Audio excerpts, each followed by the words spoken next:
Hello friends, welcome to sports all rounder YouTube channel. Kabaddi தான் பீகல் தான் தமிழ் தலைவாஸ் வர்சஸ் புனேரி பல்தன் தான் ரெண்டு பேருக்கும் கடைசி மேட்ச்சு. மண்டே 9 o'clock நடக்க போகுது ரெண்டாவது மேட்ச்சு. அதை பற்றின நம்ம சில விஷயம் பேசிடுவோம். இந்த வீடியோ வந்து பெங்களூர் புல்ஸ் மேட்ச்சுக்கு முன்னாடி பேசுகிறேன். பெங்களூர் புல்ஸ் வர்சஸ் தமிழ் தலைவாஸ் ஞாயிற்றுக்கிழமை 8 மணிக்கு. இது அதுக்கு முன்னாடி பேசுனதுனால அந்த ரிசல்ட் பற்றி எனக்கு தெரியாது. ஆனால் அதை பற்றின இதெல்லாம் நிறைய போட்டிருக்கோம். டிஃபெண்டர் கம்பேரிசன், ரைடர் கம்பேரிசன் எல்லாம். ஏன் அவசரமாக இப்படி பேசுகிறேன்னா, நிறைய ஒர்க் இருக்குது, நாளைக்கு அஃபிஷியல் ஒர்க்கு. அதனால் ரெக்கார்ட் பண்ணி வச்சுருவோம். இதில் எதுவும் மாட்டம் இருக்க போகிறதில்ல. இப்போ நான் சொல்கிறதில்ல, ரெக்கார்ட் டசன்ட் சேஞ்ச். ஸோ இந்த ஒரு மேட்ச்சுக்கு முன்னாடி உள்ளது தான் இது எல்லாமே. தமிழ் தலைவாஸோட 20ஆம் மேட்ச் வரைக்கும் உள்ள performance.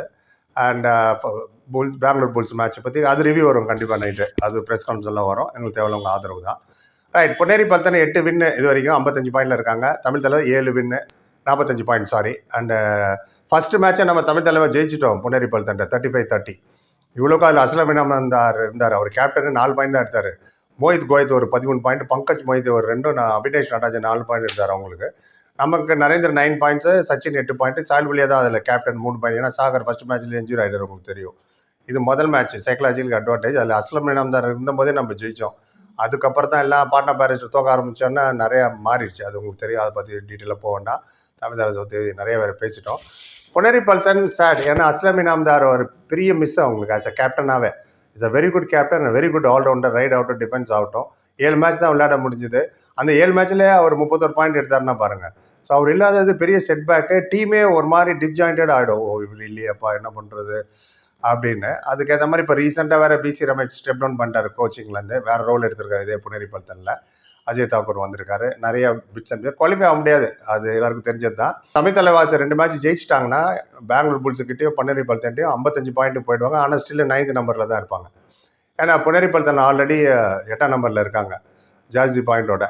And play for fried, அதை தான் நம்ம முதல்ல சொல்கிற மாதிரி தான். இந்த 2 மேட்ச் ஈஸியாக எடுத்துக்காதீங்க. Play complete very good side விளையாட வைங்க ஃபேன்ஸு.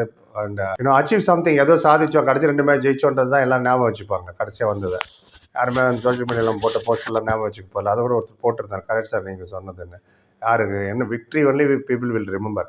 கிரிக்கெட் வேர்ல்டு கப் யாருப்பா ஃபஸ்ட்டு ஜெயிச்சா? கபில் தேவ். யார் எப்போதும் கிளம்பு சொல்லுவாங்க 1983. அது எப்போதுமே ஞாபகம் இருக்கும். அதுதான். யார் இது வரைக்கும் ஐபிஎல் ஜெயிக்கவே இல்லை? விராட் கோலி. அப்படி சொல்லுவோம். அதை சொல்கிறேன் நான். அந்த record success only people will remember. Right. And ஞாயிற்றுக்கிழமை தான் சொன்னேன்னா Tamil Thalaivas and Bengaluru Bulls result insignificant தான். பிளேயருக்கு சில கான்ஃபிடென்ஸு, இன்னும் அடுத்த இதுக்கு ரெடி ஆகிறதுக்கு மற்ற டீமும் நோட் பண்ணுவாங்க. அது அப்புறம் இன்னொரு மேட்ச் இருக்குது ஞாயிற்றுக்கிழமை. You Mumba versus Haryana number 1ல் இருக்காங்க. யூ மும்பா அநேகமாக மோஸ்ட்லி அவங்க தான் 6th வருவாங்க. ஏன்னா டாப் 5 குவாலிஃபை ஆகிடுச்சு, உங்களுக்கு தெரியும். 6வதுக்கு வந்து 2 பேர் தான் போட்டி. இப்போது யூ மும்பான்னு தெலுங்கு டைட்டன்ஸ் வந்து ஆல்ரெடி 22 விளையாடிட்டாங்க 66 பாயிண்டில். மும்பாவும் அவங்களும் 66 பாயிண்டில் இருக்காங்க. அவங்களுக்கு வந்து +24 டிஃப்ரென்ஸு, 66 பாயிண்ட்டு. அதே நேரத்தில் தெலுங்கு டைட்டன்ஸும் ஆல்ரெடி 66 பாயிண்டில் இருக்காங்க. அவங்களுக்கு எல்லா மேட்சும் முடிஞ்சு போச்சு. -40 அவங்க ஸ்கோர் டிஃப்ரென்ஸு. ஸோ இப்போ யூ மும்பாட்ட +24, அது -40, ரெண்டுத்தையும் ஆட் பண்ணுங்கள். 64 பாயிண்ட் வித்தியாசத்தில் யூ மும்பா தோத்தா 2 மேட்ச்சில் தெலுங்கு டைட்டன்ஸ் குவாலிஃபை ஆகும். ஏன்னா அவங்க ஒன்றும் பண்ணணும், உட்காந்து மேட்ச் பார்க்கணும். பட் 64 பாயிண்ட் ஒவ்வொரு மேட்ச் 32 பாயிண்டில் தோக்கணுமா? அது ஐ டோன்ட் திங்க் பாசிபிள் கிடையாது. யூ மும்பா தான் மேத்தமெட்டிக்கலி சான்ஸ் இருக்கிறனால இன்னும் அந்த கியூ போடலை 6வதுக்கு. இல்லைன்னா அது யூ மும்பா தான் இருக்கும். யூ மும்பா 2 மேட்ச் வேறு இருக்கு இல்லையா? என்ன whatever the result comes. 64 point cricket இல்லை, அது 64 பாயிண்ட் 64 ரன் 100 ரன்லாம் தோக்கிறதுக்கு. 46 ஆல் அவுட்டு, 36 ஆல் அவுட்லாம். இது கபடி. ரைட். அது பார்ப்போம். அது டாப் 6 பற்றி அப்புறம் நான் பேசுகிறேன். அண்ட் இது மாதிரி இன்னொரு வீடியோ ஒன்று போட்டிருக்கேன். நரேந்தர், இமான்ஷு அண்ட் நிதிஷ்ட கேட்டாங்க, ஓல் பிகேல் இத்தனை சீசன்லேயும் உன்னோட பெஸ்ட் ஸ்டார்டிங் 7 சொல்லுன்னு. ஸோ அவங்க ஒப்பீனியன் கொடுத்துருக்கேன். பார்க்காதவங்க பாருங்கள், இதே சேனலில் இருக்க. உங்களோட 7 கொடுங்க. சரி, இப்போ ரைடரை பற்றி கொஞ்சம் கடற்கடன்னு பேசுகிறோம். இவங்ககிட்ட யார் இருக்காங்கன்னு.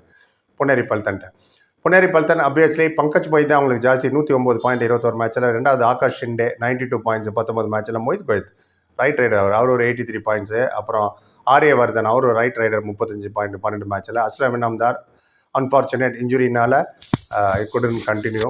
சாகர் இன்ஜுரி, இன்னும் பெரிய பெரிய பிளேயர்லாம் 31 பாயிண்ட் தான் 7 மேட்ச் தான் விளையாட முடிஞ்சுது. அஜித் குமார் நம்ம ஜெய்ப்பூர்லேருந்து இங்கே போனார், அவர் 29 பாயிண்ட் 10 மேட்ச்சில். இதுதான் அவங்களோட ரைடிங் டிபார்ட்மெண்ட்டை பார்த்துக்க போகிறவங்க. நம்ம பக்கம் சொன்னதே தான் கிளி மாதிரி திருப்பி சொல்கிறேன். இதே பர்ஃபார்மன்ஸ் தான். மோயின் ஷபாகி 94 13 பாயிண்ட் மேட்ச் தான் விளையாண்டார். நரேந்திர கண்டோலா 82 13 மேட்ச் தான் விளையாண்டார். சப்ஸ்டியூட்டில் மட்டும் வந்துடுறாரு. ஆனால் பிளேயிங் ஸ்டார்டிங் 7ல் இல்லை. அப்போ ஃபிட்டாக இருக்காருன்னு அர்த்தம். பார்ப்போம் இன்னைக்கு விளையாடுவாரான்னு. சச்சின் தன்வர் வந்து 76 பாயிண்ட் 16 மேட்ச்சில், இமான்ஷு 30 பாயிண்ட் 10 மேட்ச்சில், அப்புறம் விஷால் சால் 26 8 மேட்ச்சில், எல்லா பிராக்கெட்டில் injury. Sai Prasad bright spot இந்த ஹோல் டோர்னமெண்ட்டில் கடைசி 4 மேட்ச்சில் ரொம்ப கலெக்டர். அந்த தெரியுது ஒரு சுறுசுறுப்பு, யாரோ பிளேயர் விளையாடுறாங்கப்பா அப்படின்ற ஃபீல் இருக்குது அவர் பார்த்தாலே. 14 பாயிண்ட் எடுத்திருக்காரு 4 மேட்ச்சில். அப்புறம் சௌரவ் பகரே அவர் ஒரு 15 பாயிண்ட் 8 மேட்ச்சில். சந்திரன் ரஞ்சித் ஹை எக்ஸ்பெக்டேஷனோடு வந்தது, உங்கள் எல்லாருக்கும் தெரியும். இட் வாஸ் அ ஃப்ளாப் ஷோன்னு தான் சொல்லணும். நான் உண்மையாக ஃபேக்ட் இஸ் ஃபேக்ட், 8 மேட்ச்சில் 12 பாயிண்ட் தான் எடுக்க முடிஞ்சுது. அண்ட் மாசான முத்து 8 பாயிண்ட்டு 3 மேட்ச்சில் இன்ஜுரி அப்படின்னாங்க, தெரியல. இதுதான் மொத்தத்தில் நம்ம ரைடர் 2 கம்பேரிசன்னு சொல்லிட்டேன். நீங்கள் சொல்லுங்கள், நீங்கள் என்ன நினைக்கிறீங்க இதை பற்றி? யார் ஜெயிப்பா? கரெக்டான ஸ்கோர் லைன் சொல்லுங்கள். ரிவ்யூ போடும்போது உங்கள் வீடியோ பேரும் சொல்கிறோம். இது வந்து தமிழ் தலைவாஸ் வர்சஸ் பொன்னேரி பல்தன் 2 பேருக்கும் இது கடைசி மேட்ச்சு. மண்டே அன்னைக்கு ராத்திரி 9 மணிக்கான மேட்ச்சை பற்றின முன்னோட்டம் ப்ரிவியூ. ஓகே, புரிவது நன்றி. Like, comment, share and subscribe. சந்திக்க தேங்க்யூ ஸோ மச்.